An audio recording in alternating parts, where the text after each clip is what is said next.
Querido Deus, obrigado pelo teu amor, pelas nossas vidas. Agora a tua palavra vai ser exposta e o teu amor vai ser revelado através das escrituras sagradas. Então eu peço que o Senhor nos capacite a entender aquilo que vai ser ministrado, Senhor. Que o teu Santo Espírito que habita em nós possa iluminar a nossa mente, de maneira que cada palavra que for lida e como foi exposta, consiga penetrar no mais profundo do nosso coração, Senhor. Nós clamamos que o Senhor fale conosco, em nome de Jesus, amém. Muito bem, queria que todos sentassem. Abre lá em Romanos capítulo 8, Romanos capítulo 8, versículo 12, nós vamos ler do 12 ao 17, Romanos, Novo Testamento, logo depois do livro de Atos. A gente vai ler uma porção das Escrituras. Esse é um capítulo extraordinário, principalmente a parte final. É uma parte que, pessoalmente, é um dos textos meu favorito. Romanos 8, versículo 12. Assim, pois, irmãos, somos devedores não à carne, como se estivéssemos obrigados a viver segundo a carne. Porque, se vocês viverem segundo a carne, caminharão para a morte. Mas se pelo Espírito mortificarem os efeitos do corpo, certamente viverão. Pois todos os que são guiados pelo Espírito de Deus são chamados filhos de Deus. Porque vocês não receberam o espírito de escravidão, para viverem outra vez atemorizados, mas receberam o espírito de adoção, por meio do qual clamamos, Abba, Pai. O próprio Espírito confirma ao nosso espírito que somos filhos de Deus. E, se somos filhos, somos também herdeiros, herdeiros de Deus e co-herdeiros com Cristo, se com Ele sofremos, para que também com Ele sejamos glorificados. Muito bem. O tema da nossa mensagem é tanto amor Deus tem por ti. E é engraçado que nesse texto que nós lemos, não sei se você prestou atenção, mas não aparece a palavra amor. Então, como assim? O que tem a ver o tema com esse texto que acabamos de ler? Antes de a gente começar a exposição do texto, eu queria que nós prestássemos atenção no que significa o amor de Deus. O amor de Deus não pode ser comparado àquilo que nós conhecemos em nossos relacionamentos. Os nossos relacionamentos, homem e mulher, os relacionamentos da sociedade, onde o amor é banalizado e muito rápido nós falamos um para os outros que amamos isso, ou amamos aquilo, ou amamos as pessoas. O amor de Deus não pode ser comparado a esse tipo de sentimento. Esse sentimento tem mais a ver com paixão do que amor. Então, o amor de Deus não pode ser comparado de maneira nenhuma com o amor dos homens. A gente precisa entender isso antes de começar a exposição do texto. Em primeiro lugar, o amor de Deus, a gente precisa ter isso em mente, é uma decisão. O amor de Deus é uma decisão. Deus tanto amou o mundo que mandou o seu Filho para morrer em nosso lugar. Ele tomou uma decisão. O amor foi seguido de uma ação. Qual foi a ação? Enviar o Filho dele para morrer em nosso lugar. O amor de Deus é uma decisão quando Ele, mesmo vendo as nossas vidas como são, na intimidade, Ele continua nos amando. Mesmo sabendo que nós somos pecadores, mesmo sabendo que nós temos fraquezas, mesmo sabendo que nós temos debilidades, mesmo sabendo que muitas vezes nós somos desobedientes. O amor de Deus é uma decisão. Preste atenção que entre nós, seres humanos, quando alguém nos desobedece ou quando alguém faz algumas coisas que são desagradáveis a nós, logo nós dizemos, eu não gosto dessa pessoa. Essa pessoa não me cai bem. Deus não faz assim conosco. Mesmo que nós desobedeçamos, mesmo que caminhemos em direções contrárias à vontade de Deus, Deus, por amor, com seus laços de amor, nos resgata, nos traz de volta. E nós sabemos como isso funciona. Isso funciona através de um expediente chamado disciplina. Deus disciplina quem ama, Ele traz de volta através de uma disciplina. Sim, Ele decidiu amar as nossas vidas incondicionalmente, apesar de nossas fraquezas. E o texto aqui começa a se conectar com o tema quando ele diz que nós somos filhos dele. Se nós somos filhos dele, Deus é nosso Pai. Mas o que isso representa nas nossas vidas? Nós veremos isso. Em segundo lugar, o fato de Deus nos amar, eu queria que também você prestasse muita atenção nisso, não significa que Ele é um Pai irresponsável. Quando nós tratarmos de Deus como Pai, você tem que esquecer o teu pai terreno, porque Deus não se compara ao nosso pai terreno. Ele não é um Deus irresponsável.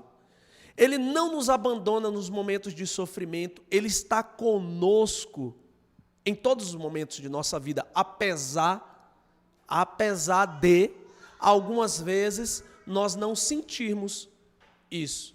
Mas nós não precisamos sentir nada, nós precisamos crer que Ele está conosco. Essa crença nos trará segurança para enfrentarmos os dias maus, os dias difíceis que sempre bate na porta. O dia mau sempre bate na porta de todas as pessoas. Então Deus não é irresponsável. O amor de Deus não é irresponsável a ponto de esconder os nossos erros. Entre pais e mães da nossa sociedade é muito comum, quando os filhos desobedecem, ou os filhos fazem alguma coisa errada, não querer que isso venha a público, não querer tratar o problema. É melhor não lidar com o problema do que tratar o problema. Isso é irresponsabilidade. Deus trata o problema e trata de maneira pública às vezes. Caso de Davi. Cometeu adultério, foi confrontado pelo profeta Natã, e tantas outras coisas sobreveio sobre a vida do grande rei de Israel. Deus trata com os seus filhos, Ele não permite que seus filhos continuem no erro. Isso é amor, porque o erro nos levará a uma conduta reprovada diante dEle e levará ao sofrimento por consequência. Então Deus não quer que nós soframos, por isso Ele corrige aquilo que precisa ser corrigido. E por último, Deus, por causa do amor dEle, Ele nos dá as ferramentas necessárias para nós vencermos a carne, para nós vencermos os pecados, ou o pecado. Por causa do amor de Deus, eu tenho pelo menos 3 certezas nesse texto aqui que a gente leu, que vão nos ajudar muito durante a peregrinação aqui nessa terra. A primeira certeza, eu queria que vocês olhassem agora para o versículo 12. Queria que a gente deixasse a Bíblia aberta ou ligada no texto, porque vai ser exposto cada versículo. O versículo 12 diz assim: assim, pois, irmãos, somos devedores não à carne, como se estivéssemos obrigados a viver segundo a carne. Bom, lendo esse versículo, me vem uma frase na mente, que é a primeira certeza. Temos forças para vencer o pecado. Nós temos forças em Deus para vencer o pecado. Nunca esqueça disso, Deus não te abandona, mesmo quando você está em pecado. É você que abandona Deus. Deus nunca abandona os seus filhos. Mas os filhos decidem, por conta própria, abandonarem Deus, se afastar de Deus. Mas o amor de Deus não se quebra por conta disso. Depois que os filhos de Deus experimentam a transformação, a conversão, eles passam a ser devedores de alguém. Antes eles eram devedores da carne. Paulo afirma aqui no versículo 12 que nós somos devedores de algo, mas não da carne. Por que isso? Porque seguir a carne, como a gente seguia antigamente, e carne, quando eu cito, não é aquele produto que está muito caro agora não, tá? Que quase não dá mais para comprar. A carne é uma parte de nós que ainda é muito influenciada pelo pecado e é a nossa inimiga. Nós temos essa particularidade em nós. Por mais que nós sejamos filhos de Deus, amados por Deus, existem momentos da nossa história que a nossa carne fala mais alto. E perceba que toda vez que a carne fala mais alto, vem um estrago, vem uma consequência ruim. É uma decisão errada que nós tomamos. É uma consequência indigesta que nós teremos que lidar. Todas as vezes que nós seguimos a carne, todas as vezes, nós vamos estar caminhando bem próximo a um precipício. Um lugar, se de fato nós cairmos, será trágico para as nossas vidas. Essa é a condição perigosa desse mundo. É uma condição perigosa porque nós somos tentados, nós temos que admitir que se o pecado fosse ruim, ninguém pecaria. O pecado é bom, ele é gostoso de sentir na carne. Porém, ele é mau. Ele tem um efeito meio que de uma droga, anestésico, não resolve o problema. E cada vez que a gente vai cometendo esses pecados, nós vamos nos viciando a essa conduta, a ponto de estarmos escravizados, achando que somos devedores da carne. Não, eu tenho que fazer isso. Não, nós não somos devedores da carne. A carne é nossa inimiga. Nós não devemos nada para a carne é nossa inimiga. Quer dizer que eu tenho um inimigo em mim? Eu tenho um inimigo habitando em mim? Sim. Nós temos um inimigo. Nós mesmos somos os nossos piores sabotadores. Nós somos os piores sabotadores. Preste bem atenção nisso. Pense o quanto que você tem se sabotado, o quanto que você se sabotou essa semana.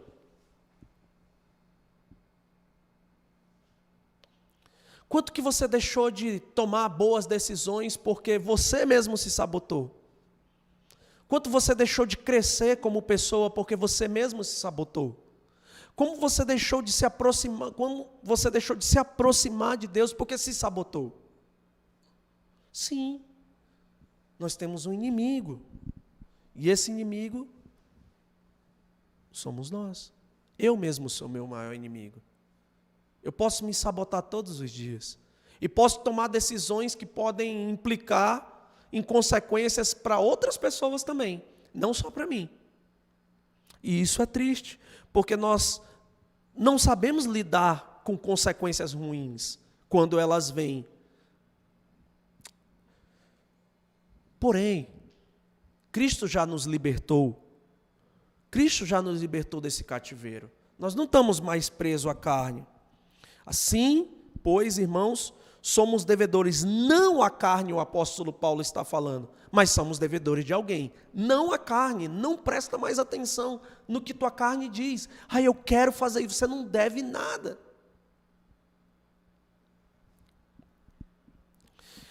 Somos devedores de Cristo. E eu acredito que está frio aqui dentro. Todo mundo está mexendo os bracinhos aí. Vamos aumentar um pouquinho a temperatura. Somos devedores de Cristo. Mas o que devemos a Cristo? O que nós devemos a Cristo? Meus irmãos e irmãs, exatamente tudo. Nós devemos exatamente tudo a Cristo. Nós devemos a vida, nós devemos a salvação, todas as bênçãos que temos materiais, tudo vem das mãos de Jesus Cristo. Não vem das pessoas, por mais que as pessoas sejam instrumentos de Deus em nossas vidas, mas, primariamente, tudo o que temos vem de Jesus Cristo. Nós somos devedores a Jesus Cristo. Não tem como a gente pagar essa dívida. Nada que você fizer pode pagar essa dívida. O amor de Cristo por sua vida é imenso, a ponto que você não pode fazer nada para retribuir. Nada que alcance o nível do amor. Agora, o que você pode fazer? Obedecê-lo, ser grato, viver para Ele, já que você pertence a Ele. É óbvio, né? Mas nem sempre é o caminho que seguimos. É óbvio, mas nem sempre é o caminho que seguimos. Muitas vezes optamos por viver pela carne. Então, ficou claro até aqui que a carne não é mais nosso rei, ou nossa rainha, né? Carne, a carne. Não é. Jesus é o nosso rei. Agora, como temos forças para vencer o pecado? Se essa é a primeira certeza, como temos?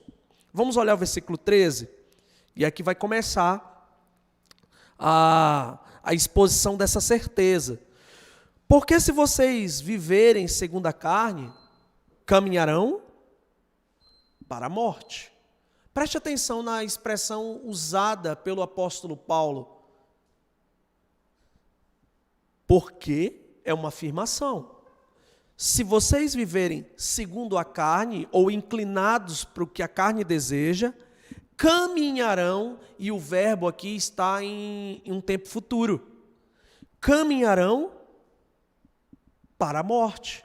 Então, cada vez que eu sigo a carne, significa que eu me aproximo cada vez da morte, até que um momento, de fato, ela acontecerá. Pois o salário do pecado é a morte. O apóstolo Paulo disse isso em Romanos 6, 23. O salário do pecado é a morte, mas o dom gratuito de Deus é a vida eterna em Cristo Jesus. Então tenhamos isso em mente. A consequência de seguir a carne, presta atenção, é sempre morte. A consequência de seguir a carne é sempre morte. Nunca você vai escolher seguir a carne e vai dar certo. Tira essa equação da tua mente, porque o resultado sempre será morte, nunca será positivo. A estrada do pecado, em seu final, sempre tem uma tragédia. Sempre tem uma tragédia. E a gente sabe disso. A gente vê isso no nosso dia a dia. Todos nós vemos isso no nosso dia a dia. A carne precisa ser domada, então. Ela precisa ser dominada para que a gente não caminhe um caminho de morte. Eu não sei se vocês recordam que quando Caim foi confrontado por Deus a respeito da sua oferta, ele disse assim, Deus disse assim para Caim: olha, Caim, o pecado quer te dominar, mas você tem que resistir, você tem que dominá-lo. Nós precisamos dominar a nossa carne, nós precisamos domar a nossa carne. Por quê? Para que a gente não tome decisões ruins, para que a gente não sofra consequências ruins. Deus quer que seus filhos sejam abençoados, porque Ele ama cada um de nós, mas Ele respeita as nossas decisões, até as piores que nós tomamos.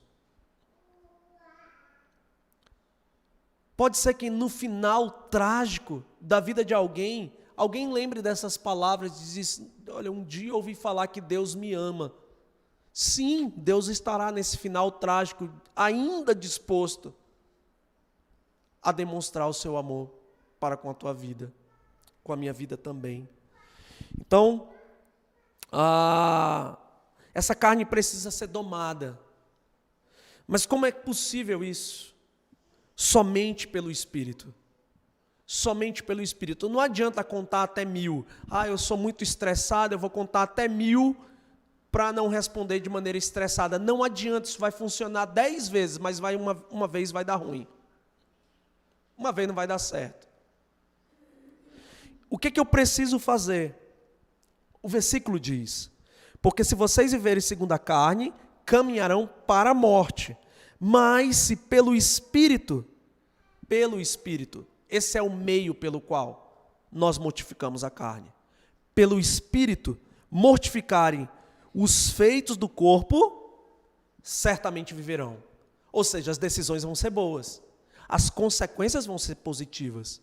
Percebe que há aqui uma diferença entre um caminho de morte e um caminho de vida, que implica em tomarmos decisões todos os dias em nossas vidas, seguindo um ou outro caminho. O que é que nós aprendemos aqui? É que se formos guiados pela carne, sempre no final vai ter morte. Se mortificarmos essa carne através do Espírito ou pelo Espírito, como o apóstolo Paulo falou, nós vamos ter vida. E nós não estamos sozinhos nessa batalha não, tá? Se você prestar atenção, o texto aparece o Espírito com a letra E maiúscula.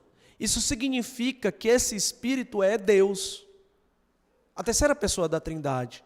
Quem está com você nesse processo? O próprio Deus. De mortificar a sua carne. Você sozinho não vai conseguir. O que depende de você? Você precisa querer.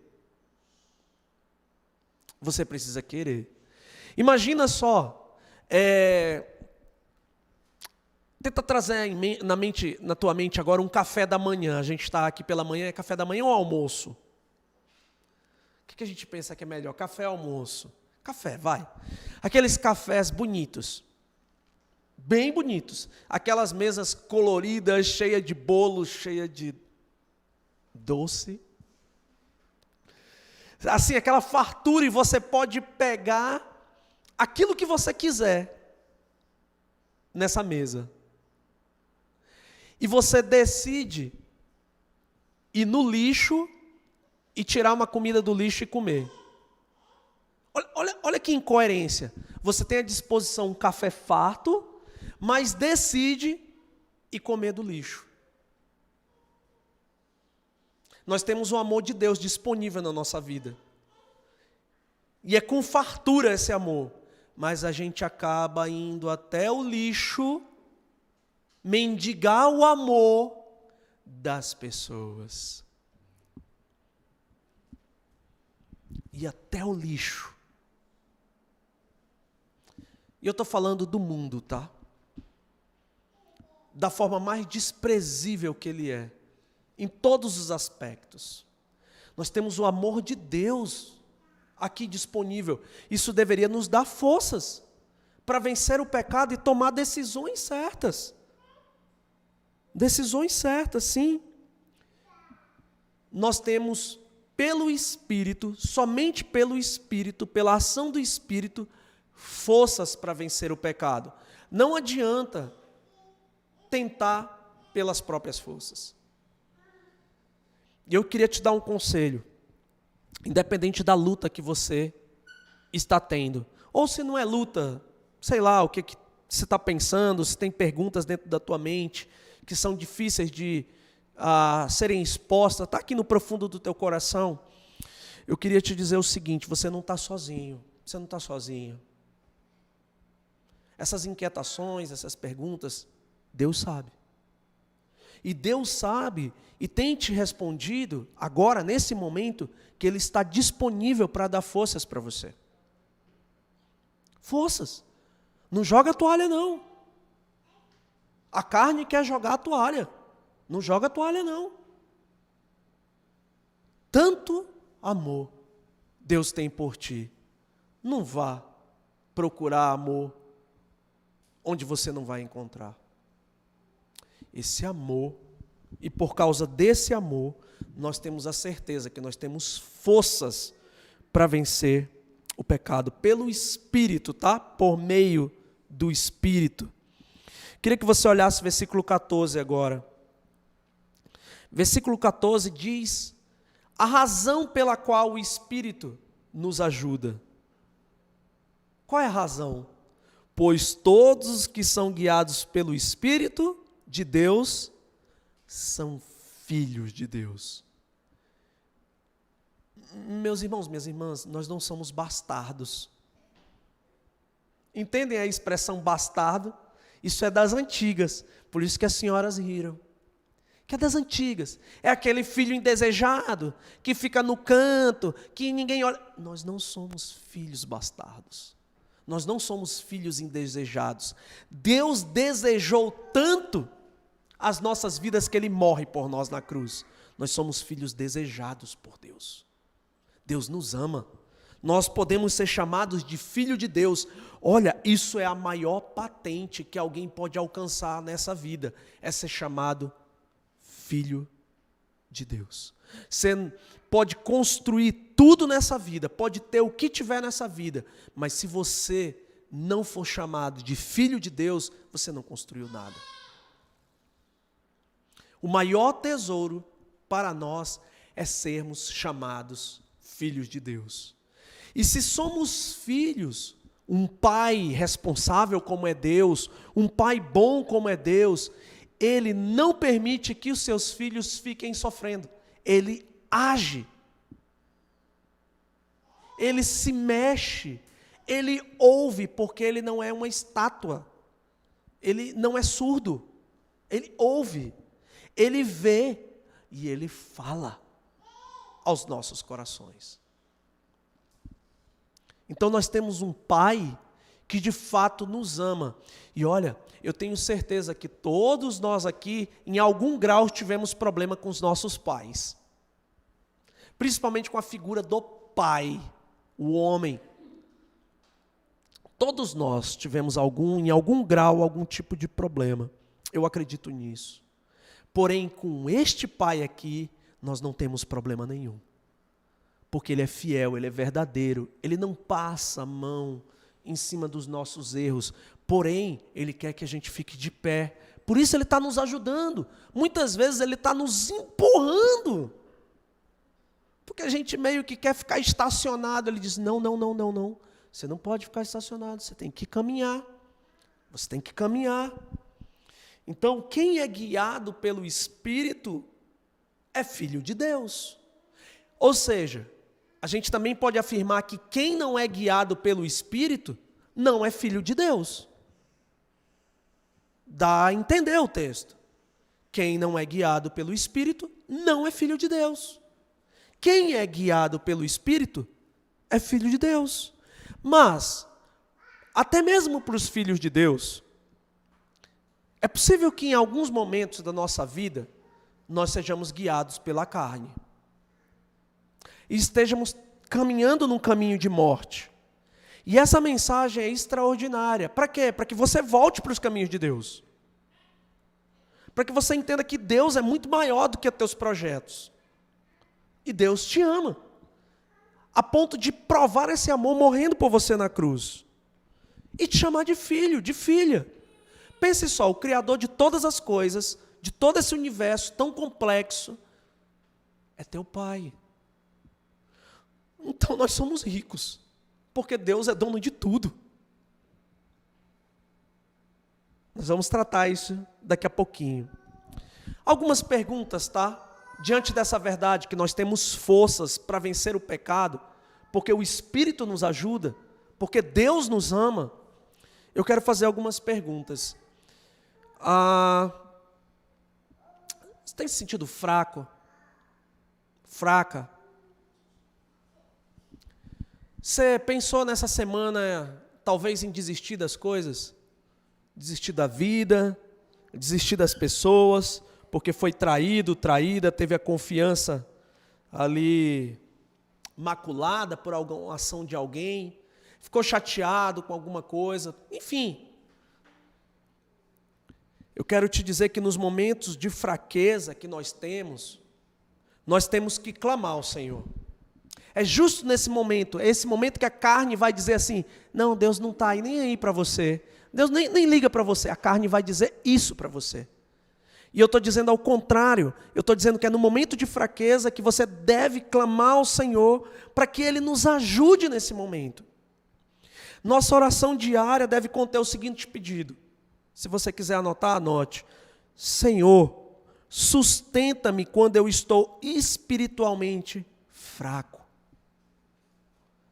Sustenta. Sustenta. Não deixe que eu desista de caminhar contigo. Não deixa. Não deixa. Eu sei que tu me amas. Você pode repetir dentro de você isso? Eu sei que tu me amas. Por favor, concede-me forças. Nós não precisamos mais nada hoje do que forças para caminhar. Forças da parte de Deus. E essa é a primeira certeza, que em Deus nós temos forças para vencer o pecado, sim, para vencer as dificuldades, sim. E qual é a segunda certeza? Nós temos segurança. Olhe para o versículo 15. Porque vocês não receberam um espírito de escravidão, de fato. A escravidão estava na escravidão do pecado. Para viverem outra vez atemorizados, mas receberam um espírito de adoção, por meio do qual clamamos, Abba, Pai. Muito bem, antes nós estávamos escravos do pecado. O que significa ser escravo do pecado? É que todas as decisões eram gerenciadas pelo pecado. Tudo que fazíamos, pensávamos, ou a nossa forma de falar, estava sendo gerenciada pelo pecado. Era uma escravidão. E todo mundo sabe como funciona a escravidão do pecado. Parece que você não consegue parar de pecar. Você não consegue fazer aquilo que é bom. Começa a tentar pensar em algo bom aqui. Não, já consegue. Eu não vou conseguir. Eu não vou conseguir. Sabe aquela história do sabotador? O pior sabotador é você mesmo, que eu disse inicialmente. Você já começa e não vou conseguir. Eu vou ler a Bíblia. Eu não vou conseguir. Eu não vou conseguir. Não vou. Já entra com esse pensamento de derrota para as coisas. Esquecendo que você é uma filha de Deus, que você é um filho de Deus, que você tem força, sim, para enfrentar as coisas, mas você também tem segurança, não é mais escravo do pecado. O pecado é um acidente. Agora, a situação de escravidão é difícil, porque você não faz o que quer, você faz aquilo que é obrigado, e a mente é condicionada a achar que o que é errado está certo. Por isso que é tão difícil falar com as pessoas sobre pecado, porque elas acreditam que é certo aquilo que elas estão pensando. Elas estão condicionadas a pensar assim. E elas vão ficar muito aborrecidas no momento de tratar essas questões. Porque isso ataca o profundo do coração. Vai numa direção em que é muito invasivo dentro de nós mesmos quando nós somos confrontados com o pecado. E a primeira reação é resistência. Nós ficamos resistentes. Mas, meus irmãos, minhas irmãs, pior é a escravidão. Pior é a escravidão. E escravidão daquilo que dá errado, que provoca prejuízo para a minha vida. Sim. E o pior de tudo é que quando a gente mergulha no pecado, há um sentimento de medo inexplicável. Um medo que gera uma ansiedade tão profunda, que às vezes é indizível. Não se coloca em palavras, mas ela está ali presente. Ela nasce da escravidão ao pecado. Um temor, mas não é um temor a Deus, é um temor doentio, medo das coisas. E uma forma de anestesiar esse medo são os prazeres. É você fingir que ele não existe. Colocar coisas no lugar desse medo. E aí você vai conseguir viver por algum tempo. Só que depois volta tudo de uma maneira cíclica. Volta de novo para os mesmos pontos. Passa 1, 2, 3 anos e pum, volta de novo exatamente para o mesmo ponto. Não tratou. É um lugar de extrema insegurança. Porque aonde existe o medo, existe a insegurança. A sensação de não estarmos seguros. Espera aí, mas Deus não é Pai? Onipotente, onipresente, onisciente? Nós estamos seguros. Olha como nós somos enganados pela nossa carne, a ponto de achar que nós estamos sozinhos nessa. A pior sensação durante uma luta, ou quando a gente vai vivendo a vida assim, no modo automático, é achar que a gente está sozinho. E é bem difícil conversar com as outras pessoas, falar com as outras pessoas. Mas eu estou te apresentando uma pessoa que você pode falar a todo instante, a todo momento, é Deus. E que te ama. Nele você tem essa segurança que no pecado você não tem. Você tem essa segurança em Deus. Você não precisa mais viver atemorizado, atemorizada. Não precisa. Pensando, ai, se me pegarem, ai, se alguém descobriu o que eu estou pensando, se alguém descobriu o que eu fiz. Não precisa. Começa a tomar decisões certas, seguras, diante de Deus. Não precisamos viver atemorizados, não é esse espírito que nós recebemos, mas recebemos o espírito de adoção. Nós não somos filhos bastardos, nós somos filhos reais de Deus. O Espírito de Deus veio habitar em nós, por meio do qual nós chamamos Deus de Pai. Sim, na salvação nós recebemos esse Espírito. Somos filhos de Deus, Deus é o nosso sustentador e Deus é o nosso protetor. Nunca esqueça disso. Nunca você está sozinho. Nunca você está sozinha. Deus está te sustentando até quando você não tem nada. Deus está te sustentando. Como assim? Isso é paradoxal. É verdade. Ele está com você. Mesmo quando você está se sentindo desprotegido, Ele está ali. Lembre da história do café da manhã bonito. Está tudo ali disponível. Você vê e faz a opção de pegar no lixo. Esse caminho é um caminho de insegurança. Eu estou dizendo para você que você caminhe, por favor, na direção dessa mesa farta. Porque Deus é sustentador e protetor. E se Deus é assim, então eu não vou enfrentar lutas, tudo vai ser mil maravilhas? A resposta é não. As lutas, as provações, as dificuldades dessa vida mostram o que está dentro de nós, que precisa ser exposto. As nossas reações mostram com clareza, sim, o que se passa dentro do nosso coração. As nossas reações. Como nós estamos reagindo. Jesus mesmo falou que a boca fala aquilo que o coração está cheio. Significa que se minhas reações são ruins, significa que dentro de mim as coisas não estão boas. Não é o externo que é o problema, é o interno que é o problema. Mas com Jesus, nós temos um lugar seguro, um lugar onde esse medo vai sendo dissipado pela ação do amor de Deus, o amor de Jesus Cristo. Nós vamos enfrentar lutas sim. Eu não posso dizer para nenhum de vocês que está aqui nos assistindo que vocês não vão enfrentar lutas. Eu acredito que vocês já estão enfrentando lutas. Existem pessoas que estão batalhando, estão aqui só pela misericórdia de Deus. Sim. Não posso negar essa verdade.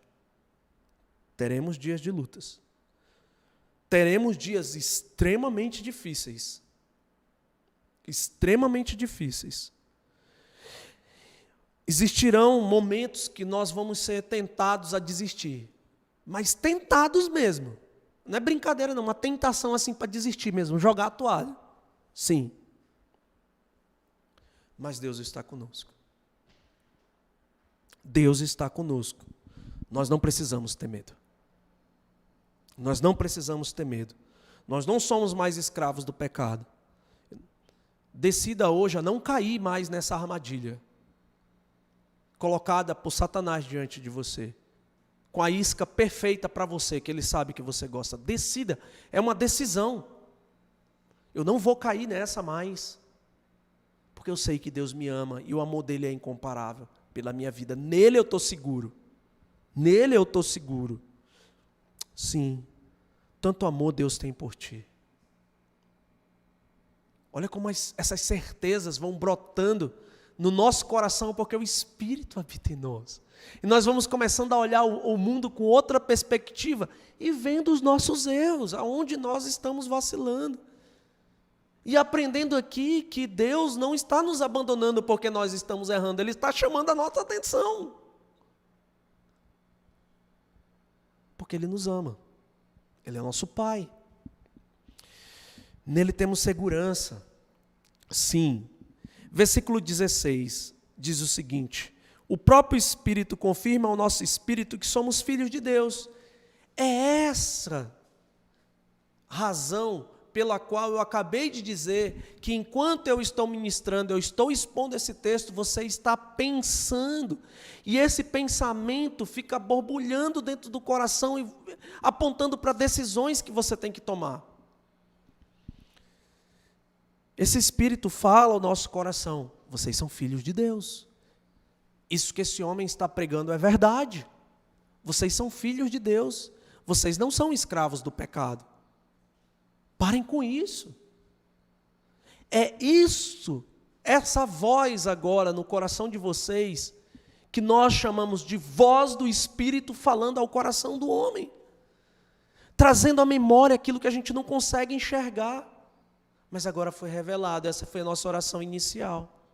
Espírito Santo do Senhor, ilumina nossas mentes, para que a gente consiga interpretar tudo que vai ser dito. Em nosso íntimo, nós sabemos que somos filhos de Deus, assim como nós também sabemos que não somos.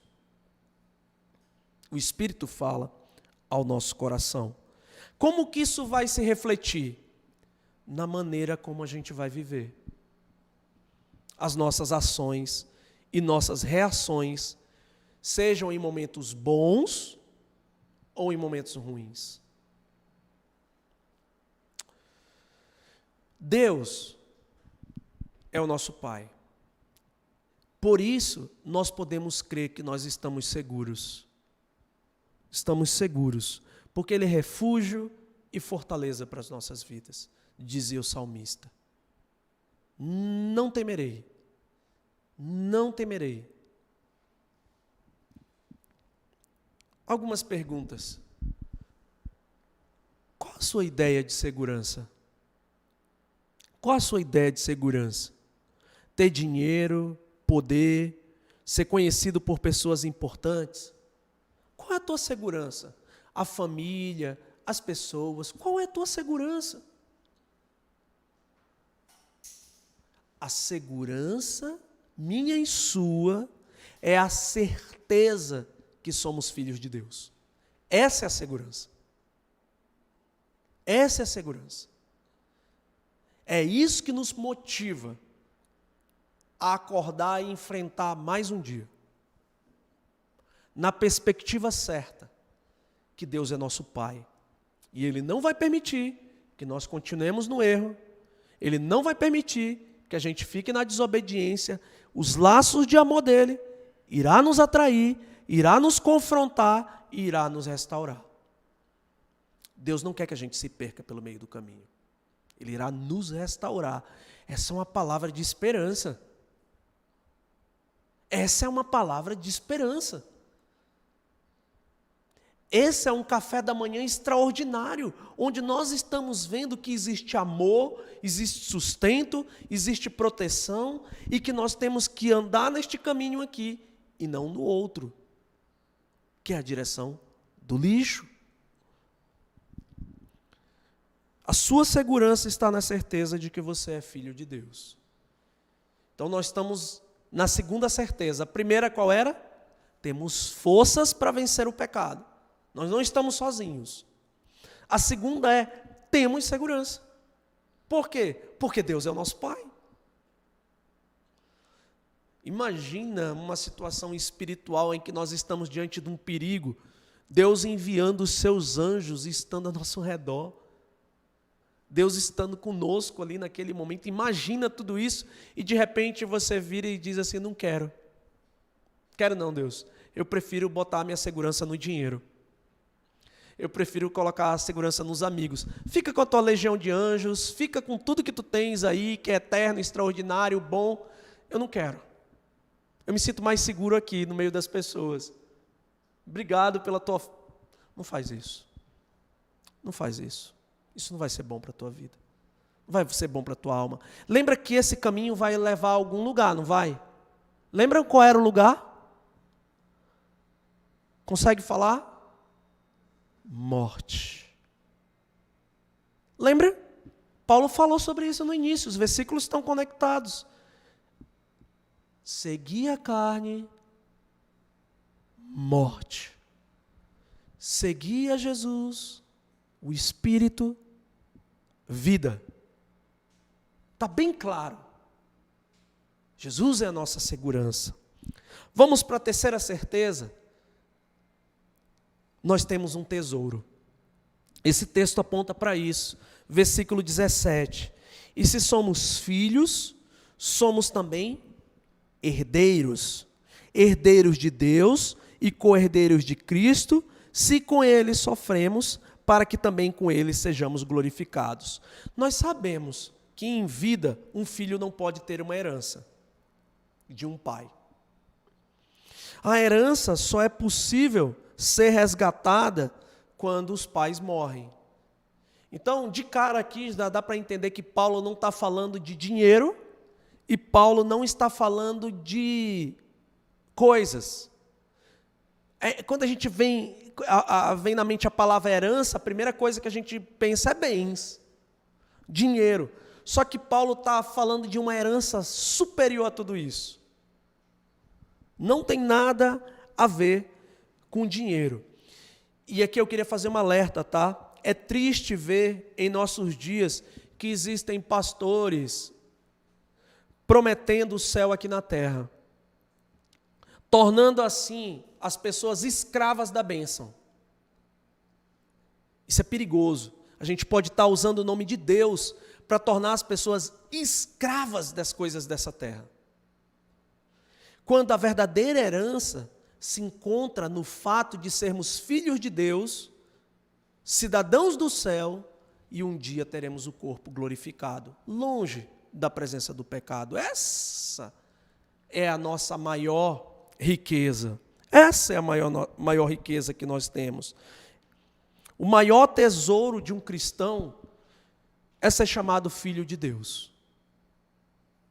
O maior tesouro de um cristão é ser chamado filho de Deus. É por meio de Cristo, somente Cristo, nos tornamos cidadãos do céu. Somente por meio de Cristo é possível a entrada na eternidade. Ter esse passaporte em que a nossa nacionalidade, apesar de sermos brasileiros, consta cidadãos do céu.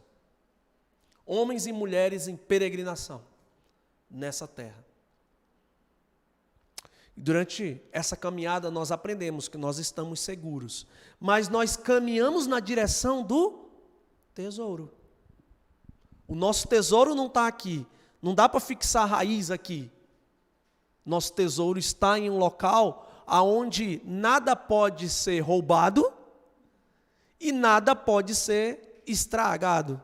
Nada. Esse lugar é a eternidade com Deus. Isso mesmo, meus irmãos e irmãs. Nós enfrentamos lutas, nós passamos por dificuldades ou não. Pode ser que alguém esteja com a vida boa, tranquila, mas isso não impede que tenha inquietação dentro do coração. Tenha dúvidas. Não impede. Porém,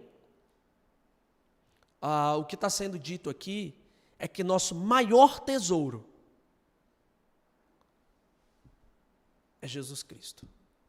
É sermos chamados filhos de Deus. É sermos cidadãos do céu. Essa é a composição. É bonitinho quando os pais falam, meu filho é meu maior tesouro. Não, não é. Para pais cristãos isso não é verdade. Jesus é o maior tesouro. A salvação é o maior tesouro. Os filhos são bonitinhos, mas não é o maior tesouro. Nós estamos sendo condicionados aos poucos a criar raízes nessa terra. Por cultura, por artes e até por alguns religiosos. Nós estamos sendo condicionados aos poucos a gostar mais da terra das coisas da terra do que das coisas do céu. Agora, é bem triste porque nós estamos esquecendo de algo muito importante que Jesus disse. Ele falou assim: no mundo terei aflições. Aonde que é o lugar das aflições? No mundo. Então esse mundo que nós vivemos é um lugar de aflições, que se tomarmos as decisões certas, pode ser um pouquinho melhor. Podemos enfrentar ele com mais paz e segurança. Se tiver decisão errada, vai ser mais difícil ainda. Vai ser mais complexo. Vai ser uma vida de medo. A gente tem que lembrar que o nosso maior tesouro é o amor de Deus. É Jesus Cristo. É a nossa eternidade. É aquilo que nós ainda não temos, assim, plenamente. Apesar de que espiritualmente nós temos. Assim como nós estamos sentados aqui, nós já estamos sentados à mesa com Jesus Cristo. Na eternidade. Acontecerá isso. E não tarda, tá bom? Não vai tardar. Jesus voltará. Não tema. Não tema perder as coisas desse mundo. E nós vamos perder, tá? A vida é uma vida de perda. Nós perdemos familiares. Eles ficam idosos ou morrem. Naturalmente. Dinheiro se acaba. As coisas que a gente compra vai envelhecendo e quebra. Acabou de comprar algo, veio um raio, pum, queimou. Tem gente que chora nessa hora, e tem razão. Acabou de comprar um bem, mas isso não é teu maior tesouro. Teu maior tesouro é ser chamado filho de Deus. Tanto amor, mas tanto amor Deus tem por ti, a ponto de te dar um tesouro sem você merecer. Você não merecia isso, eu não merecia isso, mas Ele te dá. Ele te dá, e não é por aquilo que você é. Ele te dá porque ama. E tem mais um detalhe. Quando a gente for caminhando para os versículos finais desse capítulo aqui, 8, nós vamos aprender que nada pode nos separar desse amor. Nada pode nos separar desse amor. Nada pode fazer esse tesouro sair das nossas mãos. Que maravilha, né? Mas vamos lá. Algumas perguntas para você pensar, tá bom? Sobre essa certeza. Nós temos um tesouro em Deus. Qual é o teu tesouro? Tente pensar nas coisas valiosas. Qual é o teu tesouro? Esse tesouro é finito, acaba? Ou é infinito, nunca acaba? Pensa aqui, aquilo que você valoriza. Aquilo que é eterno e aquilo que é perecível, ou que acaba, ou que chega a um fim. Qual é o teu tesouro? A última pergunta é: como o teu coração reage à verdade de que o seu maior tesouro é ser chamado filho de Deus e filha de Deus? Te confronta?